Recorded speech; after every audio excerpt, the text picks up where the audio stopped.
Let's get everything going on camera. All right, we good. Hey, good evening. Brandon here with Stocks and Options. It is the holiday break. There isn't really much going on in the markets. We did kind of get that move down this morning, and it came right back up again. But it was definitely a bigger move than what I thought it was going to be. So instead of going into a real in-depth teaching tonight, I figured we just open it up, mastermind it. I know some people got some questions. So if there is any questions that you have, we're going to go through it today. And if we do run out of questions, I'll just run over my basics of what I'm looking for, where I think the market's potentially headed, and maybe we'll get a couple plays to keep an eye on. So first things first, if you guys have any comments or questions, feel free to throw it in the chat box. If not, come off the mic. We are one big family. So let's start it off. Anybody have any questions? Bradford, I know you got some. You here? Yeah, I'm here. I just, I'm nothing really serious, just little stuff. You got one. Start us off. I was just gonna ask about Ninja Trader stuff. I know you said before you had some tools. I know if you got them ready to share, stuff like that. I wasn't ready either because I really originally wasn't even supposed to be in town now, so I don't have a lot of stuff. I just got little stuff that come to mind. So like any tools for like Ninja Trader that you got that you already sharing or will share? I mean, to be honest with you, the tools that I use in Ninja Trader, I just use a Diamond Ninja Trader, and I trade off the tools off Thinkorswim. You know what I'm saying? So yeah. I could get all the tools I have for Thinkorswim converted to Ninja Trader, but in the end, it's really just you spending more money to get the stuff done. You know what I mean? Yeah, no, I'm with you. I just thought you had something because I thought you mentioned it in the past. That's all. Nah, nope.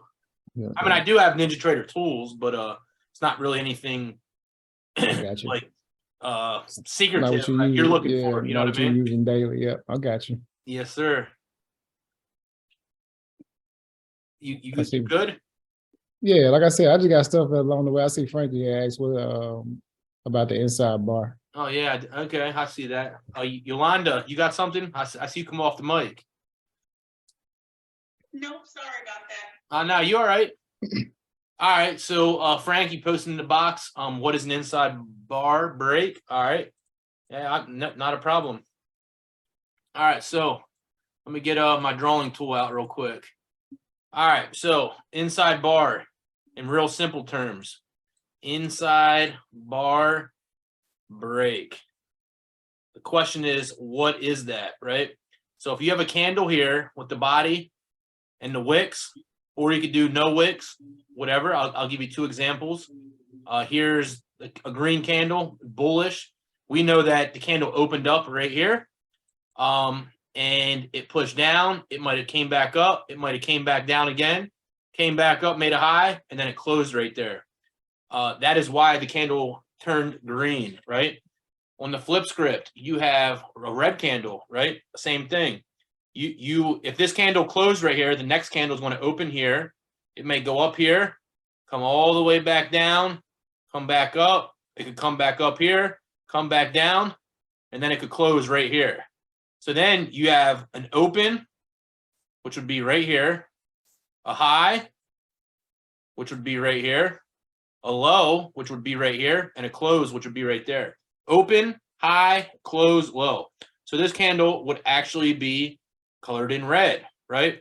So if you come back here to a chart, all you're going to see here is you're going to see this is a bad chart to show an example on because I have custom bars on here, but you're going to see red bars and green bars.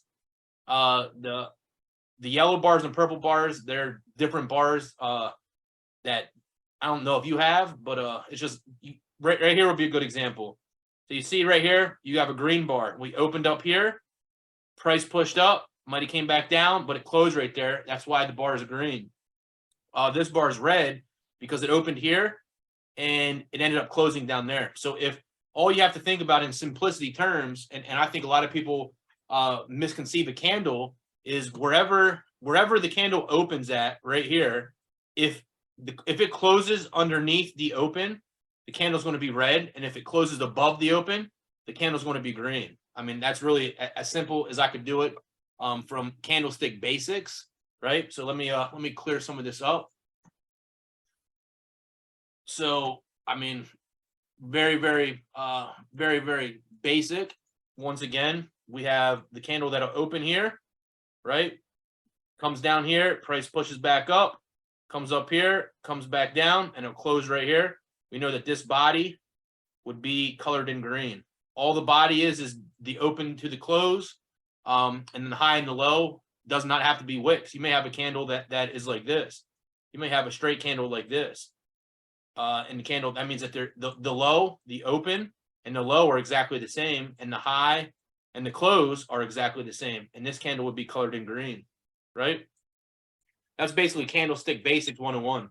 So understanding the basics of a candlestick, that propels us into our next topic, the inside bar break. So it does not matter whether you have a bullish or bearish candle. So we're just going to draw a new candle here, and we're going to color this in. Well, we don't even have to. So this candle would be the mother bar, MB, right? The following candle, as long as the following candle is inside of the high and the low. So let's just say this candle is right here, and then we have a body that's right here, right? And we'll color this in. So this candle would be an inside bar. Why is that? Well, the mother bar, if you have the high, which is here, and the low, which is here, and the inside bar, the reason this is inside is, let me get a different color. This high is lower, right? This high is lower than the mother bar's high, and this low is higher than the mother bar's low. You follow me so far? Put a 1 in the box if you're following me, because this is real. This is it's, yeah, got you. All right, you put a 1 in. All right. So the following day, which would be wherever this candle is, it don't matter if we open here or if we open here. The following day, we're taking a breakout of the inside bar's high, which would be right here, and the inside bar's low, which would be right here. So if we open up here and price pushes up and then comes down and breaks it right there, we're taking the breakdown, and we take puts. But if we open here and we come down and we never break this low out and price pushes up and we break this high out right here, we're going to take calls, and your stop loss is going to be wherever the previous candle's low was, stop loss. So when we say an inside bar break, that just means that the mother bar is larger than the next bar, and this bar is inside of the previous bar's high and low, right?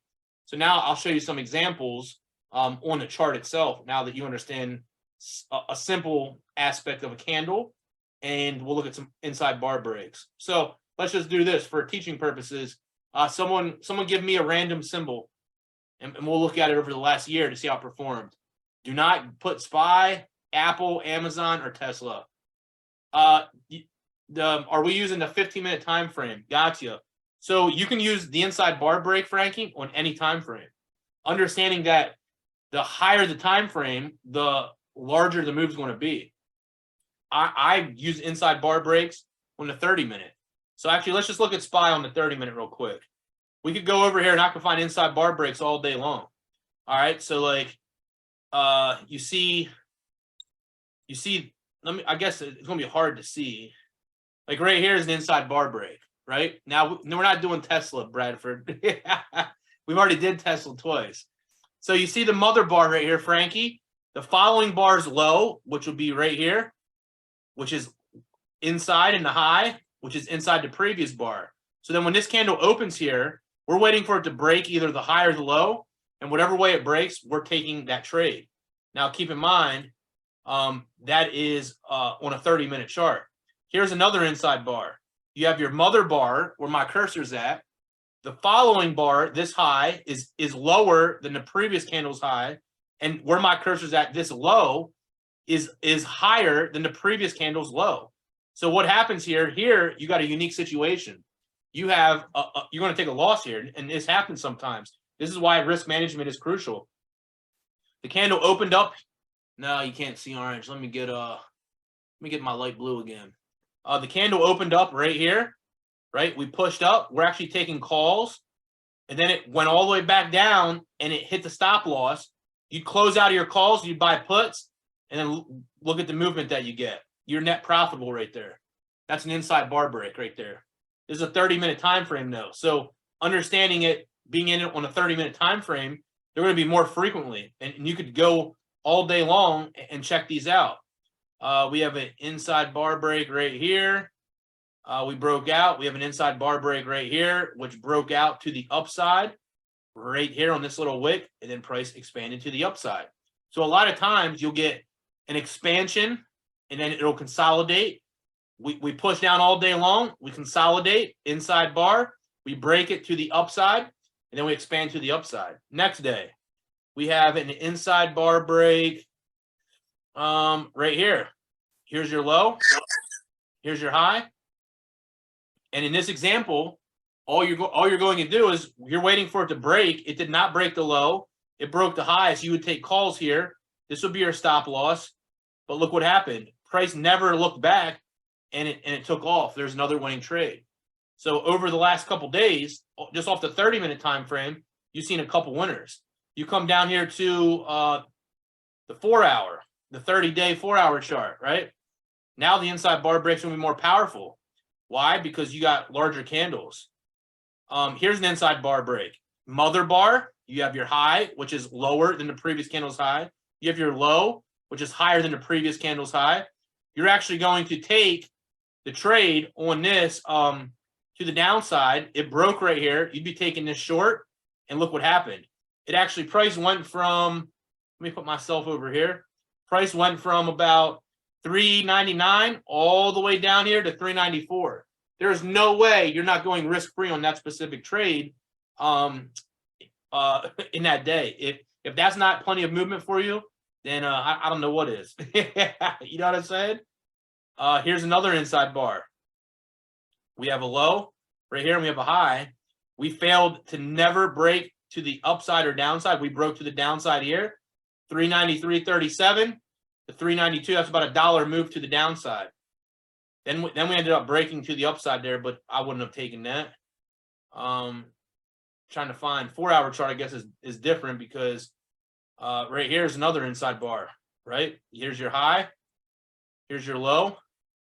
We broke to the downside, and you would have taken your puts.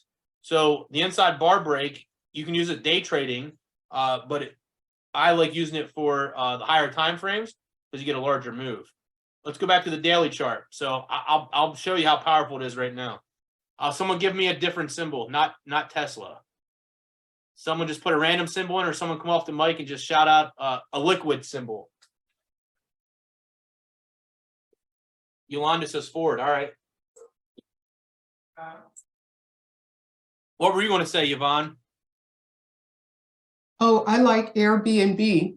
All right, well, we can do Airbnb next. All right, so if we look at Ford here, you can see these bars. I know what an inside bar is, so I can find them a little bit quicker. And I would look through it right here. So like right here is my first inside bar. You have a high and you have a low. So here would be your high. I'll slow down. Here would be your low. On the next day, you got your mother bar, right? You got your inside bar, and now you got a break to the downside. Look at this expansion to the downside. What happened right there? Does everybody see that? That is a move right there on Ford. That is plenty of money to make money. So, Bradford, you want to be our counter or what? Yeah, as long as I don't get crossed up. All right. So right there will be, we got one winner in the books. Yep. All right. I'm going to clear the lines, and I'll look for them. We have an inside bar break here to the upside. There's another winner. Ford, that's not one. Here's an inside bar break to the downside. Right there's plenty of movement to classify for a winner. Where are we at? We were at right here. Let's just see. 1768, and it hit 1707. So just to put something in perspective on Ford, you may be like, well, that's a little dinky move. Well, if you're taking an inside bar break, you're probably taking 2 weeks of time because you plan on being in and out the same day. And if it moves 50 cents or more, for every $17 you make, you're making about $17. So that's a 100% ROI move right there. So you do the math. Would you be happy with that or would you not? If you'd be happy with that, I'll put a DCG in the box. Make sure you guys are all paying attention. Every single one of you guys better be happy with the 100% ROI. I mean, I'm real happy with it.